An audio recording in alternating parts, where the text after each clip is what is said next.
This is part 3 of the read-along for Unit 3.02, Realism and Naturalism 1. Realism and Naturalism in France. Humans and Nature in Harmony. Bonheur emphasized the hard work of breaking the soil in the way that she modeled the oxen's thick shoulders and bowed necks. The drivers and plowmen seem almost insignificant by comparison. So what they're saying is that Bonheur showed how hard it is to do this job by showing that the big farm animals, the oxen, have these big thick shoulders and their necks are sort of bowed down as they're dragging the plow. And the drivers and plowmen, the humans in the painting, seem almost insignificant by comparison. So they seem sort of small and unimportant compared to the oxen. The soulful eyes of the working animals glance in the direction of the viewer as if to underscore the connection between human beings and the rest of the animal kingdom. So they're sort of looking toward the person who's viewing the painting and making a connection between them and the viewer.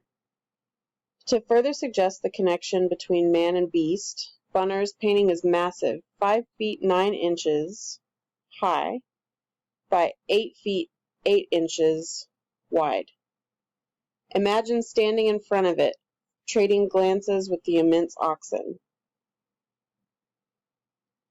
Bonheur's father and brother were also artists. Explore all in the family activity on the next screen to learn more of her brother's work. So be sure and click through the slides on here on your own screen so that you can see the details of the painting.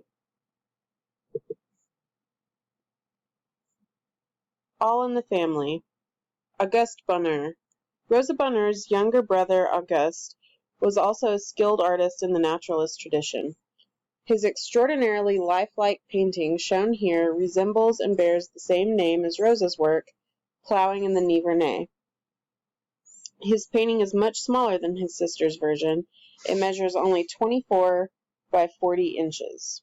So this is the version by Auguste Bonheur.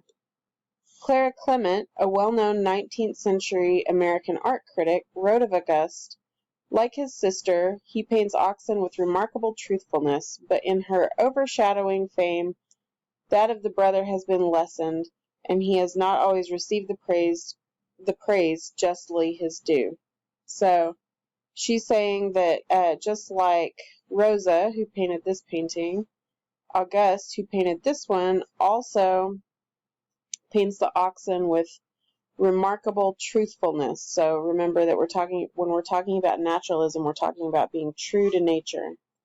But in her overshadowing fame, that of the brother has been lessened, and he has not always received the praise justly his due. So she's saying that the sister, Rosa Bonheur, who painted this one, got so famous that her brother, Auguste, didn't get the recognition that he probably deserved for his paintings of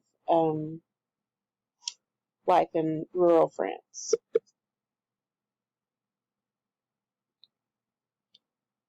Painter of animals. Like many other art students of her time, Bonheur spent countless hours mastering her skills by sketching and copying museum artworks of the great masters.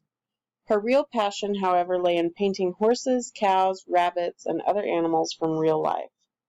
To facilitate his daughter's interest, Raymond Bonheur moved the family to a street on the edge of Paris close to farms, pastures, and woods. Here, Rosa Bonheur found inspiration from the animals that inhabited the countryside around her. So she started off, like a lot of art students at the time, by going to museums and looking at classic paintings done by the big name master painters, and she would sketch and copy those paintings. But she discovered that she really liked painting animals from real life, and so her family moved her closer to the edge of town where she could see real animals and sketch and paint them from real life. To increase the elements of realism and naturalism in her work, Bonheur studied animal anatomy firsthand by making detailed sketches at a slaughterhouse and by dissecting animals at a veterinary school. Learning about the structure of different animals' underlying muscles and bones helped her accurately render living beasts. Explore plowing in the Nivernais activity to view the naturalistic detail in the painting. So, Rosa was really dedicated to making these paintings as realistic as she possibly could, so much that she went to a slaughterhouse and learned how the muscles and the tendons and everything that make up these animals looked and how they laid across their bodies, so that whenever she made these paintings, they would be very, very realistic. She also dissected animals at a veterinary school to figure out what their anatomy looked like so that she could paint them accurately. And be sure and do this plowing in the Nivernais activity on your own as you're going through the content. And finally, we have composition. Rosa Bonheur created a simple, classic composition in Plowing in the Nivernais, the Dressing of the Vines. The shape formed by the teams of oxen is repeated in the shape of the earthen field. So you've got this sort of long rectangle kind of shape that's getting smaller as it goes off in the distance. And then if you look at the field, the plowed field, you have that same long kind of rectangle shape that gets smaller as it goes off into the background. Okay?